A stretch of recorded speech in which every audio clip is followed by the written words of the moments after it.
Before we install Java in our system, we should check once if it is already installed or not.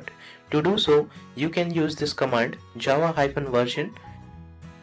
As you can see here, Java is not installed in my system and it is recommending a few options to install some OpenJDK versions, but these suggestions show only specific versions of OpenJDK. What if you want to install Oracle JDK? What if you want to install any other vendor's JDK? So the method that I'm gonna tell you will work for all the JDKs by all the vendors.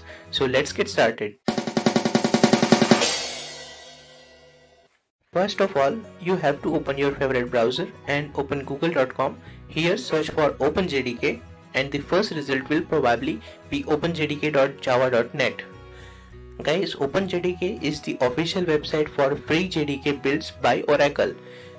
You need to click on this link and you can see here in the download section a link is given that currently points to Java 16. So you need to click on this link and you will see a page similar to this. Here in the build section you see 4 options. The first one is for Linux ARM based 64-bit, the second is Linux x64, the third one is macOS, and the last one is for Windows. If you are using a Linux based PC or laptop, then most probably you have x64 type processors and not the ARM based 64-bit processor.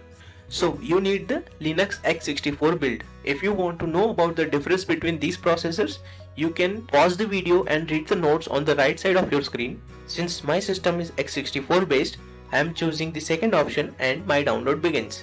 Okay, our JDK is downloaded now and we need to go to the download location. In my case, it is the default download directory here. Now we need to extract it. You can extract it at any location, but I am simply extracting it here only. Once extracted, we can safely delete the zip file. We don't need it anymore, so I am deleting it. You can see that the name of this directory is kind of big, so just for simplicity, I am renaming this to something smaller like OpenJDK. However, it's not mandatory to change the name. Now, if you will see inside this OpenJDK folder, you will see your JDK 16.0.2. Let's see what is inside this. So there are many files and folders inside this, and these files and folders collectively makes the JDK. Guys, so far the Java is just downloaded and extracted inside the directory of our machine. It's not yet installed. At this point, the operating system don't know what is Java and where it is installed. To install this, go to the terminal and type sudo nano.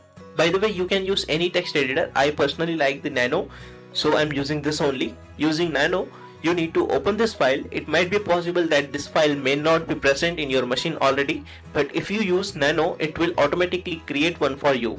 If prompted, you may need to enter your password here and the editor will open. Here you need to write just 2 lines and your JDK will be installed. And the first line is export java_home equal to, and here you need to give full path of your downloaded JDK directory. In my case, the full path will be home/r/downloads/openjdk/jdk-16.0.2. You can check the path from here too. And the last line is export path equal to $path$java_home/bin. I would say do note the spelling and syntaxes for the second line correctly, or else it may corrupt your path variable. Let's check what's there inside the bin folder. There are lots of binary executable files present here. I hope you know when you compile a Java program, you compile it using Java C. So this is that Java C, and this Java file is responsible for running or compiled Java code. Similarly, all the other binary files have their own significance and they are put into the bin folder because they all are binary files. So what we have done here on the first line is we have set the Java home variable, and by second line we told our system to append those binary or executable files into its path that we just saw in the bin folder. As you can see, using this location, our system will be able to determine where is the Java. So let's save it. To save nano editor, you need to press Ctrl X and then press enter. Your file will be saved. Now you need to log out and log in again, and your operating system will be able to resolve Java. Since we just edited and saved the file and not logged out and logged in again, we can check the Java version and see it gives the same error that Java is not installed yet. That means the changes that we did in the file are not loaded by the operating system. So one option is to do logout and login again, or else if you don't want to log out and do a login, you can alternatively use this command source bash aliases. Now if you check the Java version again, you will see that Java is installed successfully and it is currently pointing to JDK 16.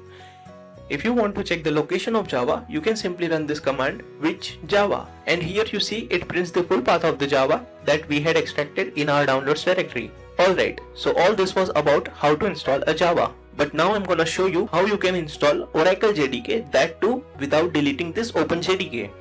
Before installing Oracle JDK, we need to download it first. So we will head to our favorite browser and search Oracle JDK in Google. We'll get this kind of link on top, click on it and we will see a page like this. Click here on the JDK download. It shows the licensing terms here. I would suggest if you don't have any specific requirements for using Oracle JDK, then use OpenJDK only. They both are technically same. Alright. Here again I will choose the x64 based archive, accept the terms and conditions, and my download shall start automatically. Okay, our Oracle JDK is now downloaded. Let's see it in the downloads directory. We need to extract this too. I am extracting it here only. You are free to extract it to any other location as well.